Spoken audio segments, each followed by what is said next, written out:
Cuando recordamos, cuando hemos leído el libro de Éxodo y cuando recordamos cómo Israel sale de Egipto y sale a una tierra prometida, y sale de la esclavitud, y ellos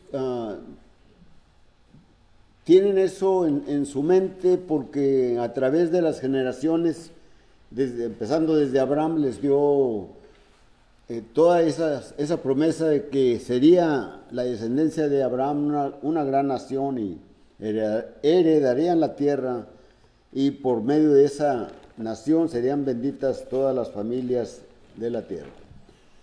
Y ellos van con ese propósito, directos a entrar a la tierra prometida.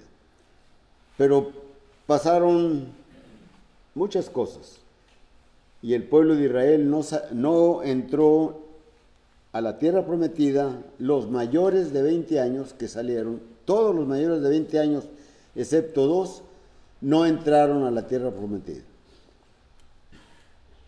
Habían salido de la esclavitud bajo el faraón.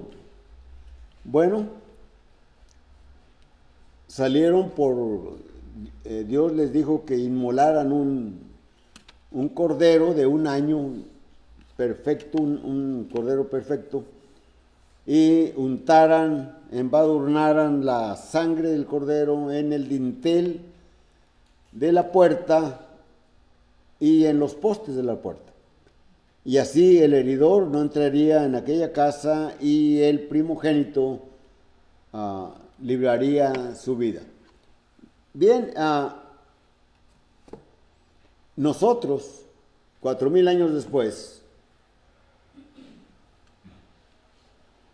salimos de la esclavitud del mundo y salimos, dice la Escritura en 1 de Pedro capítulo 1 y versículo 18, sabiendo que fuisteis rescatados de vuestra vana manera de vivir, la cual recibisteis de vuestros padres, no con metales preciosos como oro o plata, sino con la sangre preciosa como de un cordero sin mancha y sin contaminación, preparado desde antes de la fundación del mundo, pero manifestado en estos postreros tiempos por amor a vosotros. Ese cordero es Cristo, nuestro Señor Jesucristo. Él derramó su sangre para que nosotros pudiésemos salir de la esclavitud del mundo y que estábamos sujetos a Satanás y para ir a la perdición. Pero Dios, en su tremendo amor para con nosotros, en su grande, inconmensurable amor, nos libró por la sangre preciosa de nuestro Señor Jesucristo. Y el apóstol Juan, en su primera carta, capítulo 2 y versículo 28, les dice con mucha ternura. Bueno, Juan cuando escribe esta carta es ya un hombre anciano de días, ya tiene muchos años, y escribe y les dice: y ahora, hijitos, permaneced en él, para que cuando él se manifieste no os alejéis de él avergonzados. Es decir, el mandamiento que nos está dando Juan el apóstol es a que seamos fieles, Dice, dice allí, para que tengamos confianza, para que en su venida no seamos avergonzados. Bueno, nuestro tema en esta mañana es: tengamos confianza.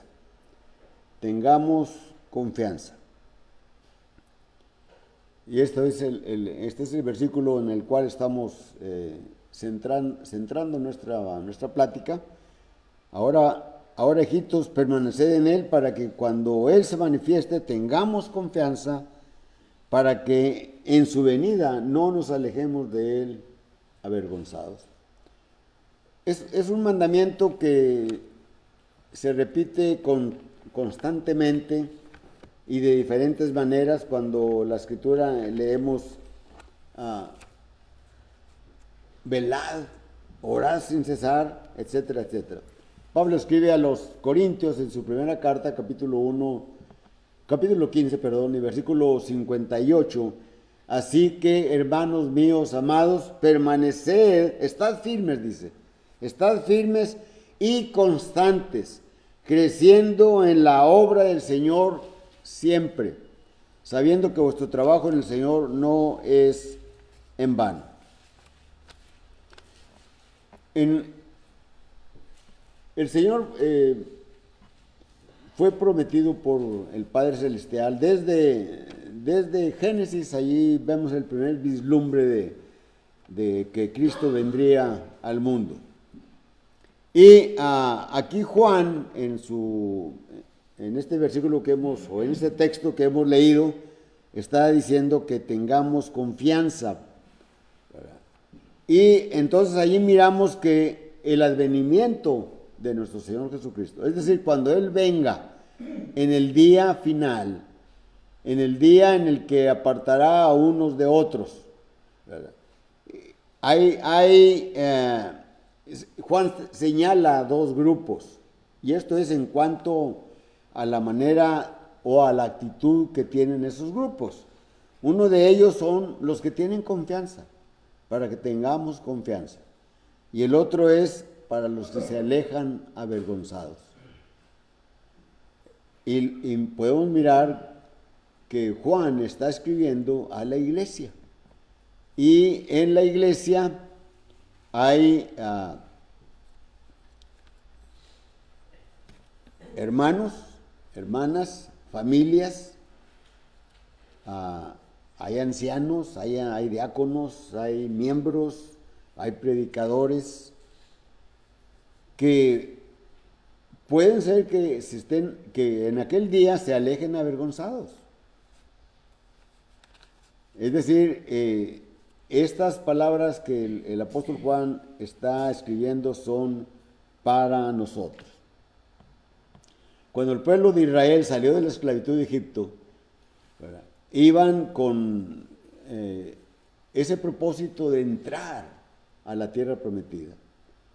Y ellos lo sabían, porque a través de las generaciones esa promesa se fue divulgando de padres a hijos, y luego de los otros hijos a otros hijos, y así sucesivamente, ¿verdad?, hasta que clamaron a Dios para que los sacara de la esclavitud de Egipto. Y ellos salieron, ¿verdad?, pero tenían que ir de una manera con confianza, pero ellos no tuvieron esa confianza.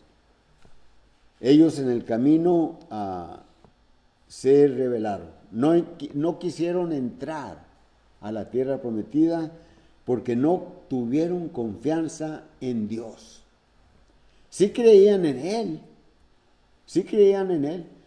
pero no creían que Él iba a derrumbar las murallas de las ciudades amuralladas, y que no iba a venir a luchar con los gigantes, porque eso fue lo que trajeron de noticias los exploradores que durante 40 días habían explorado la tierra. Vinieron y dijeron: ciertamente la tierra que hemos visitado fluye leche y miel, pero, dice, las ciudades son amuralladas, son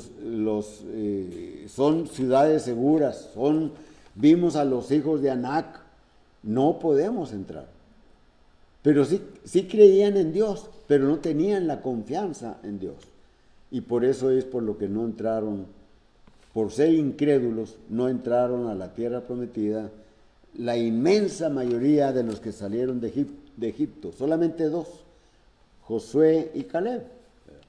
Pero en el desierto los que menores de 20 años se hicieron mayores, y cuando entraron, pues los más mayores tendrían 59 años, 20, sí, como 50 y tantos años, y otros más, miles más que nacieron en el desierto. Y fue un pueblo vigoroso que se fortificó con las inclemencias del Éxodo y pudieron entrar y poseer la tierra. Pero notemos, ellos no confiaron en Dios. Alguien pudiera preguntar, ¿para qué nos sirve el ejemplo o este suceso de los hebreos, de Israel?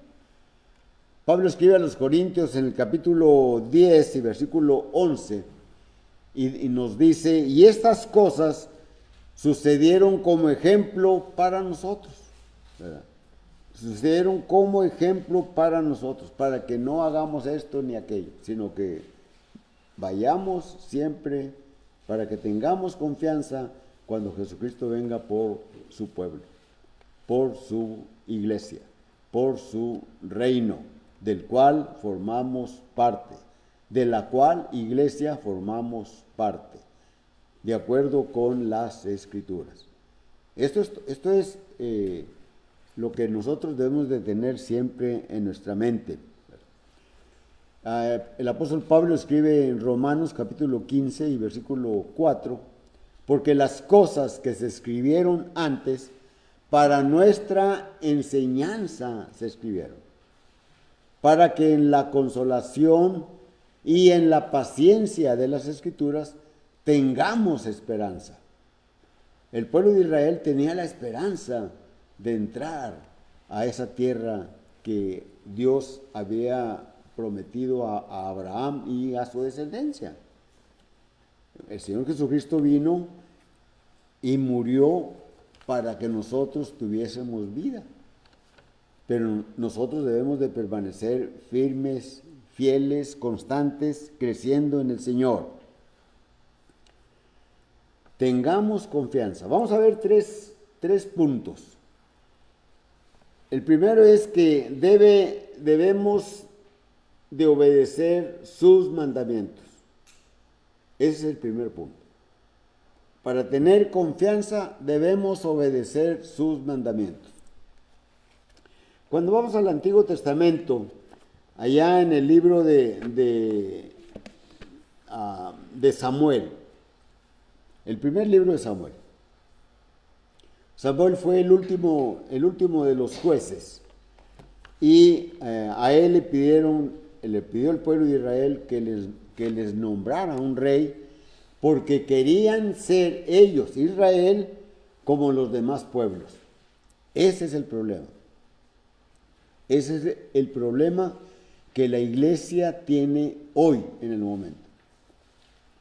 Cuando vemos las miles y miles de iglesias con todas sus cosas que han metido dentro de su adoración, de su organización, etc.,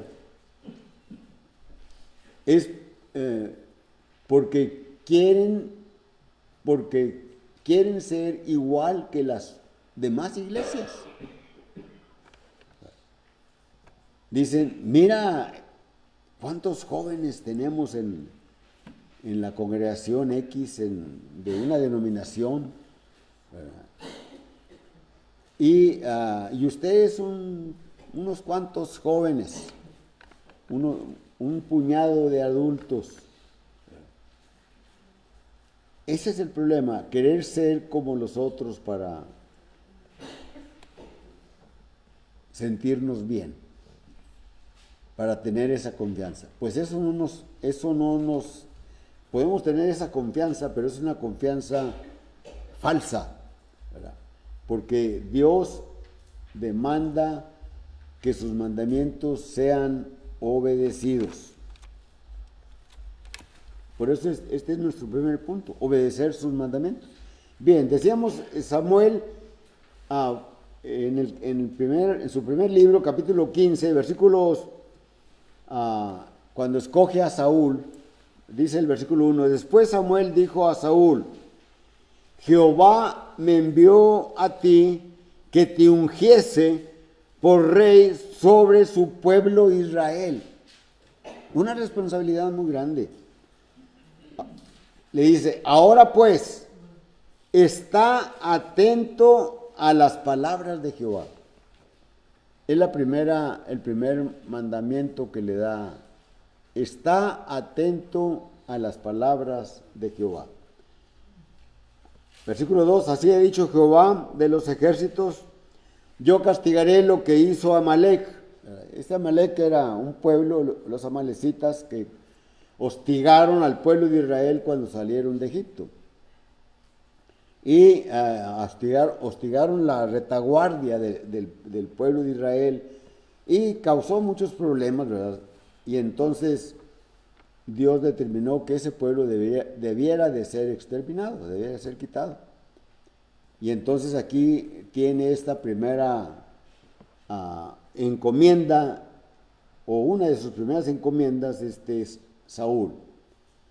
Ve y destruye, hiere a Amalec, destruye todo lo que tiene y no te apiades de matar hombres, mujeres, niños y aún los de pecho, vacas, ovejas, camellos y asnos. No nos vamos a meter en esta parte de cuando está hablando de los humanos, porque hay una enseñanza espiritual, ¿verdad? Ese es el ejemplo, es lo que tenemos que mirar de Romanos 15:4. Las cosas que se escribieron antes para nuestra enseñanza se escribieron. Y sale Saúl y con su ejército y va contra Amalec, los amalecitas. Y luego cuando va a visitarlo Samuel porque Jehová le dice a Samuel, me pesa haber puesto por rey a Saúl sobre Israel. Me apartaré de él, ya no voy a, no seré más con él. Y pues Samuel tiene tristeza por ello, ¿verdad? Y va a ver a Saúl. Y cuando llega Samuel, Saúl sale y le dice en el versículo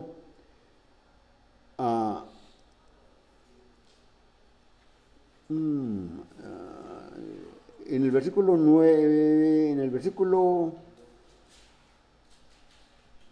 versículo 9, 8 y 9, dice, bueno, vamos a leer desde el 7. Y Saúl derrotó a los amalecitas desde Avila hasta llegar a Shur, que está al norte de Egipto. Y tomó vivo a Agag, rey de Amalec, pero a todo el pueblo mató a filo de espada.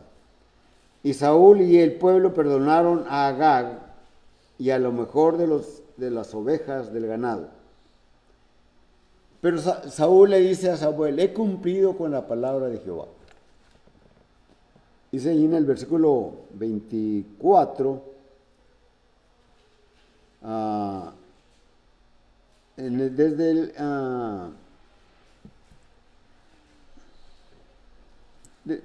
aquí, bueno, es que no quiero leer todo el capítulo, ¿verdad? Pero Saúl está muy contento, ¿verdad? Y le dice a Samuel que ha cumplido la palabra de Jehová, cuando él sabe que no la ha cumplido. Pero está consciente de que hizo bien. Dice, hice todo lo que mandó Jehová. Y entonces Samuel le dice, ¿y qué oigo yo de esos bramidos de ese ganado que oigo? Ya es que el pueblo perdonó a lo más gordo de los ganados para ofrecérselo a Jehová tu Dios. Jehová Dios no le había dicho a Saúl eso.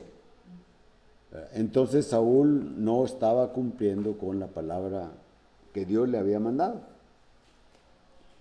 Fíjense, notemos esto, ¿verdad? Esto es ejemplo para nosotros.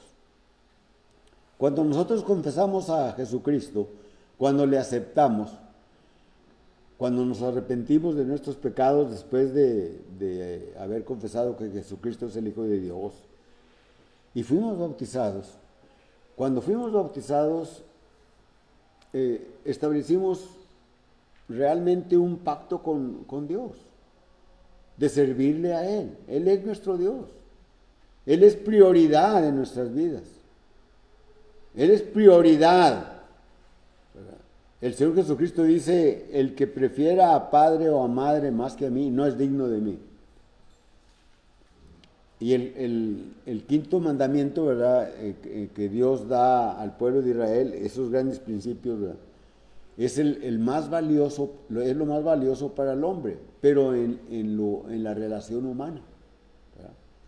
Los padres son los más valiosos. Honra a tu padre y a tu madre para que los días que Jehová tu Dios te da se alarguen sobre la tierra a la cual entras para poseerla. Pero en lo que tiene que ver con Dios, dice, amarás a Dios con todas tus ganas, con todo tu corazón, con toda tu mente, y a tu prójimo como a ti mismo, ¿verdad? Entonces, miramos aquí que la prioridad es Dios. Debemos de tener primero a Dios y luego todo lo demás. Y luego todo lo demás. Así que cuando nosotros estemos justificándonos con los parientes, por lo cual no acudimos a una reunión, etcétera, recordemos eso. Por eso Samuel le dijo en el versículo 1, está atento a las palabras de Jehová. Y nosotros estuvimos atentos cuando escuchamos las palabras. ¿Crees que Jesucristo es el Hijo de Dios?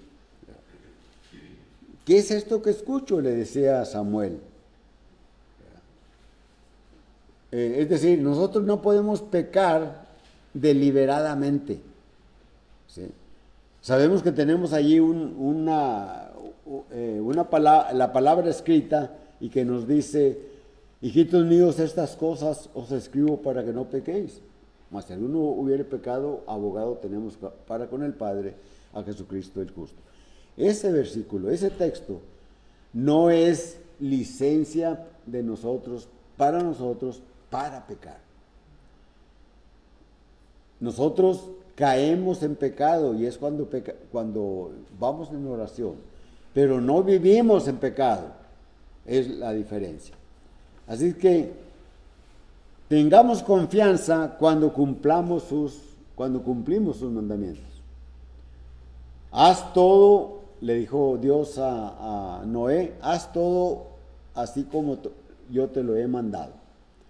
Y dice Génesis 6:22, y Noé hizo conforme a todo lo que Dios le mandó. Dios le dice a Moisés, haz el tabernáculo así como te lo mostré en el monte. Y Moisés hizo como Dios se lo mostró en el monte. Nuestro Señor Jesucristo vino a este mundo y murió por ti, por mí, por todo el mundo, pero Él quiere que le aceptemos. A Juan 1:11, a los suyos vino y los suyos no le recibieron. Más a los que le recibieron les dio potestad de ser hechos hijos de Dios. Así que cuando pecamos deliberadamente, recordemos, o cuando pequemos deliberadamente, no me voy a excluir, recordemos a Saúl. Por eso estos textos me gustan cuando le dice,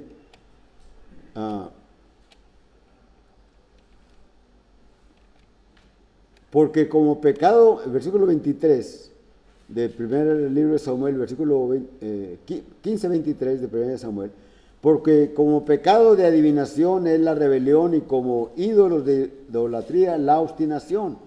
por cuanto tú desechaste la palabra de Jehová, Él también te desechará para que no seas rey sobre Israel. ¿Qué es lo que nos va a decir? Bueno,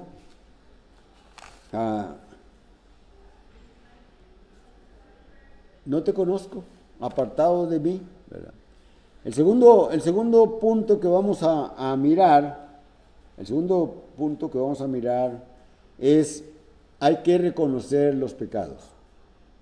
Tengamos confianza, reconozcamos nuestros pecados. Estando allí en 1 Samuel capítulo 15 y versículo 24, leemos y dice allí la escritura, yo he pecado. Entonces Saúl dijo a Samuel, yo he pecado, pues he quebrantado el mandamiento de Jehová y tus palabras, porque temí al pueblo y consentí a la voz de ellos. Perdona pues ahora mi pecado. Es necesario reconocer que hemos pecado. Pero la sentencia que le dio Dios siguió viva. Y Saúl ya no fue más rey sobre Israel.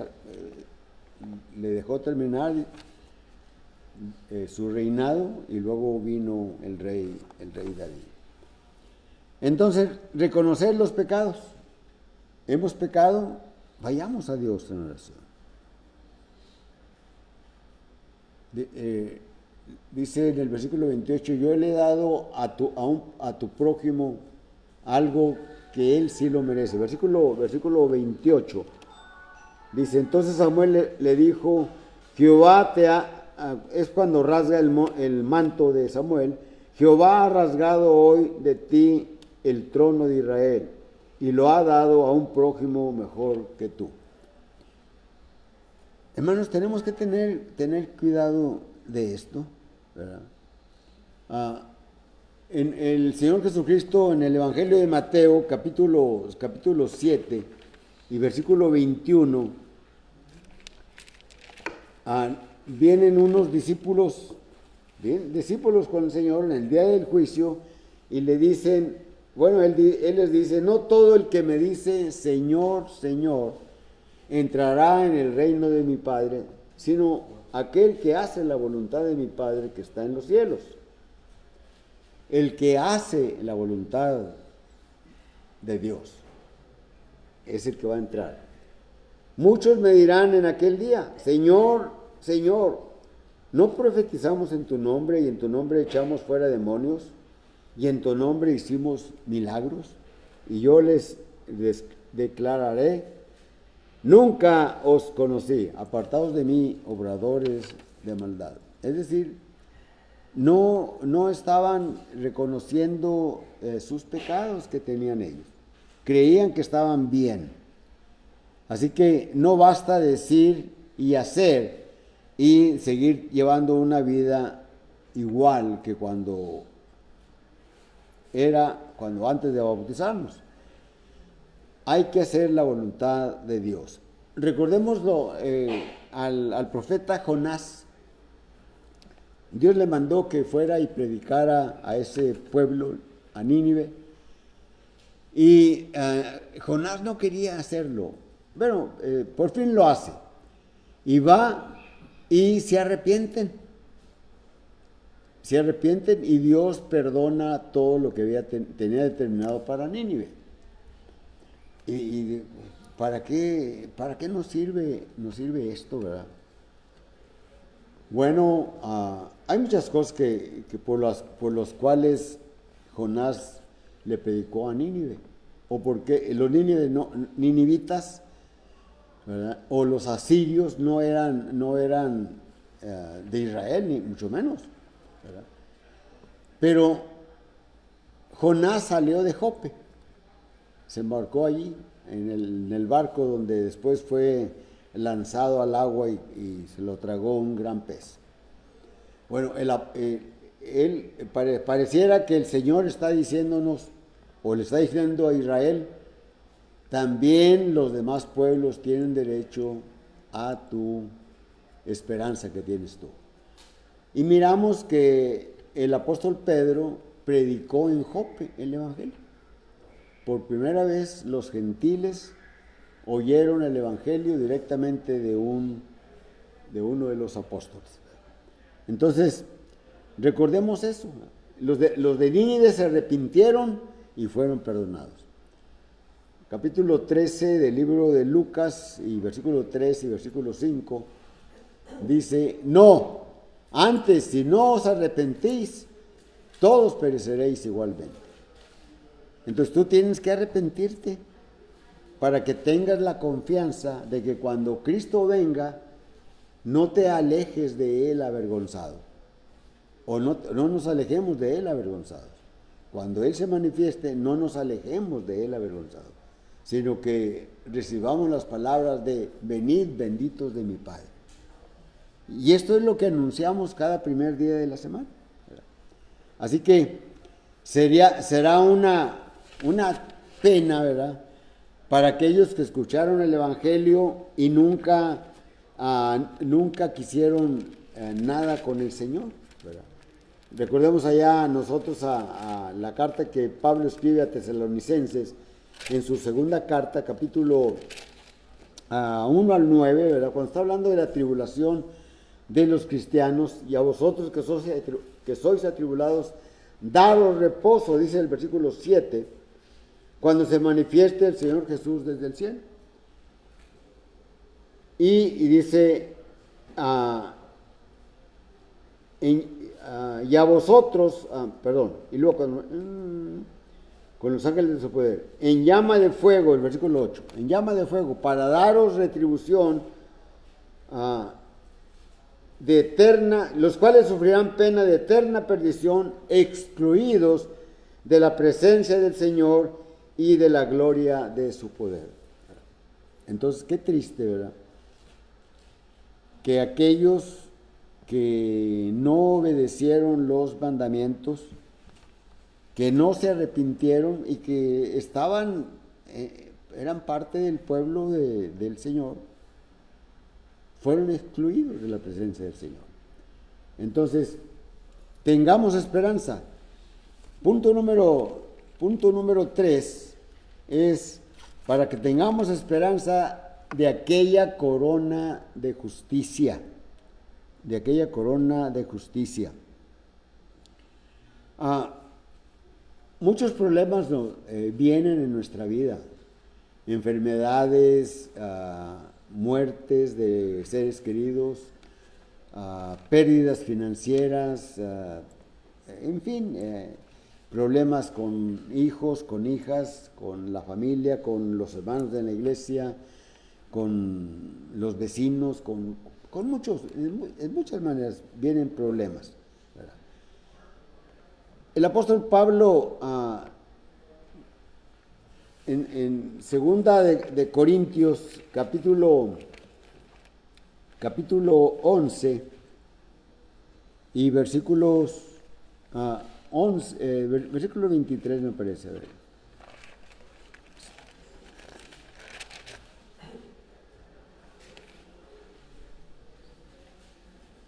Dice en el versículo 23, ¿son ministros de Cristo?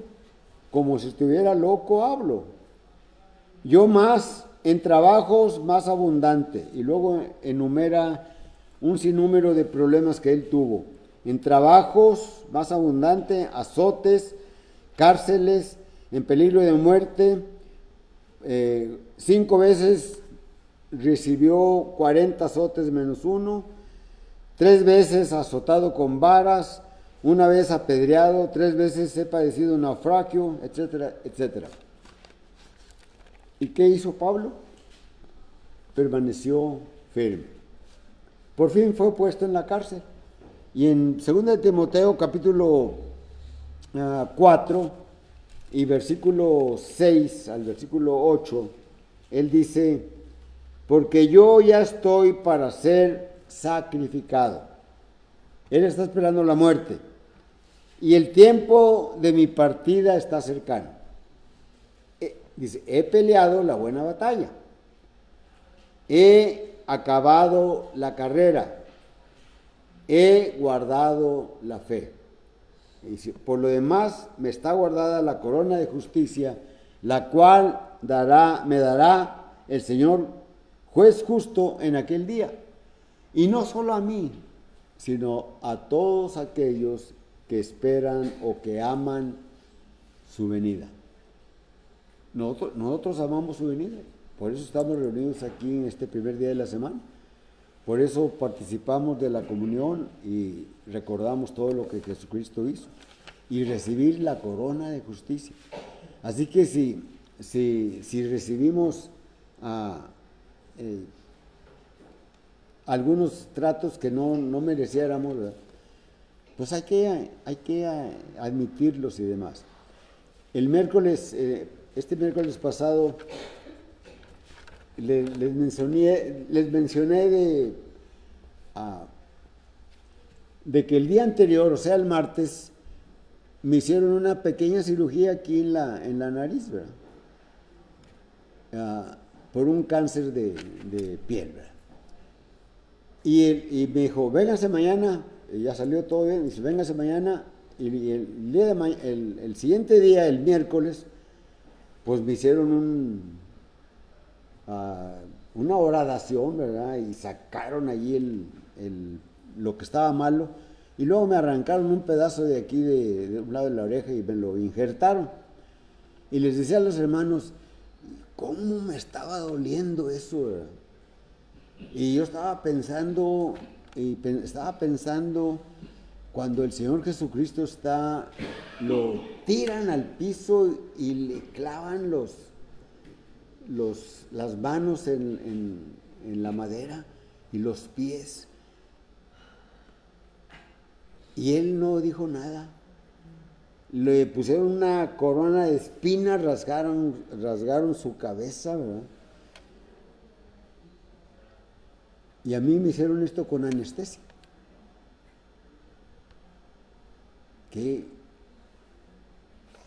Y pensar, ¿verdad?, que por algunas cosas que no tienen ningún valor, ¿verdad?, muchos hermanos dejan la iglesia.